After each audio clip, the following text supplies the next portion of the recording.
السلام عليكم أصحابتي وإن سلامي ودقن جانيل oo dib u soo laabatay maanta waxaan ka codsanaa horta marka hore inaad subscribe ii saartaan ii share gareysaan asxaabtiina ehelkiina qaraabadiina cid walba u dirtaan yaa oo ila shaqeysaan marka waxa ii haya maanta qisadaas oo dad badan ay sameeyaan saas laakiin waa in la gaarsiiyo maamooyinka dadka gabdhaha qof walba saas inuu mar dambe ay ku dhaqamin gabadha marka sheekada iiga sheeg gareysay magaceeduna farxiyaa la dhahaa marka gabadhaas waxaa ku dhacday eedadeeda la noolaan jirtay Nairobi ay joogi jireen eedadeed ayadoo da'deeda oo kale ay qabtay marka gabadha maamada eedada ay dhashay iskuul iyo waxay baran jirtay gabadhanna private bisi aad jirtay oo adi luqad wax language baran jirtay inta kala guriga shaqada ka qaban jirtay eedada sida muddo gabadha u ahayd gabadhi markii dambe inay isbarteen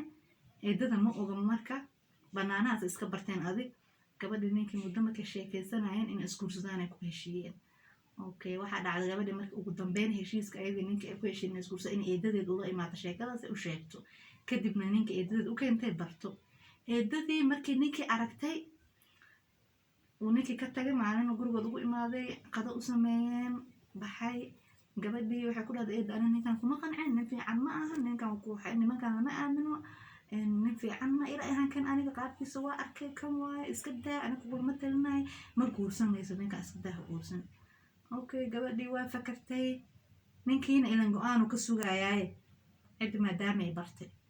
كدي بواحد على قبل يدري إني قاعد في سي قبل هذا نك مذكرة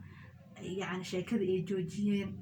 kadib muddo kadib isku soo laabteen gabadhii markii dambe waxay asxaabay la gabadh saaxiibo gabdhe u sheegtay waxa la guurso walaal maxaa ku agdhiga meeshaan oo shaqo leh ku jirtaayo gabadhii eedadina jaamacad ay ku jirtaa gabadhii markii dambe ninkii eedadeed ka xun tahay cideedii kala hooyadeedii aabaheedii la hadashay sidii u guursatay isla markii gabadhiiba weegbo way xanuunsatay bano gabadhi way xanuunsatay eedadeed uurayeelatay camal eedadeed gurigeedii ku soo laabatay xag uu ku noolaan weysay gurigii wixii dhan nacday xanuun saa'ida gabadhi noqotay kadib eedadii isla markiiba gabadhi waxay dhahday gabadhan hore uurka u lahayd xagga waa sidoo waa dadkoodii u sheegtay dadkii dhan ay ku wareejisay warkii gabadhi warkii soo gaaray mar walba gabadhi waa isxumeysay dib ma iskaga dul qaadatay markii dambe guriga eedadeed ay ka soo tagtay gurigeedii iskaga laabatay iyadoo sidii iskaga xanuunsan iskaga dul qaadatay kadib muddo waxaa dhacday kadib eedada gabadhi ee dhashay oo gabadhii lagu soo dadaalayo si loo kolkoolinayo inay nin la fakatay ee kala fakatay magaalada laftirkeeda Nairobi ee meel gobol u fakatay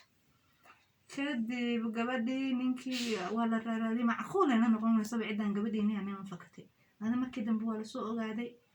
kadib gabadh maxay qaban karaan sidii iskaga aqbaleen gabadhoodii ninkii way soo laabteen waa ku heshiiyeen inay isguursadaan meel degaan marka waxaa dhacday gabadheedii markii intay ninkaas isla maqnaayeen inay uur yeelatay ma fahmaysiin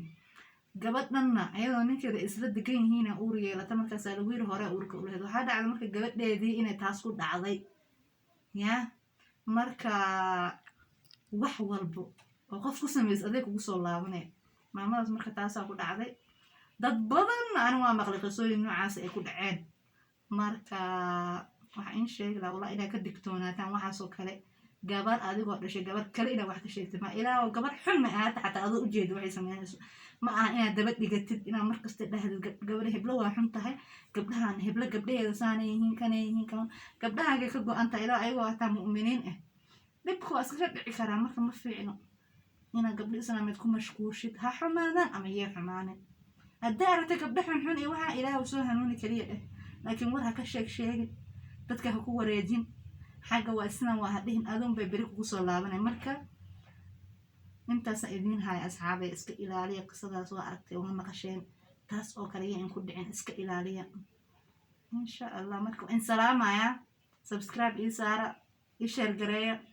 commentiga xaqiina ka sugaya wixii su'aalaha waxa ii haysan wixii qisooyin ii haya xataa ii soo dira khayran isku dhaafna insha Allah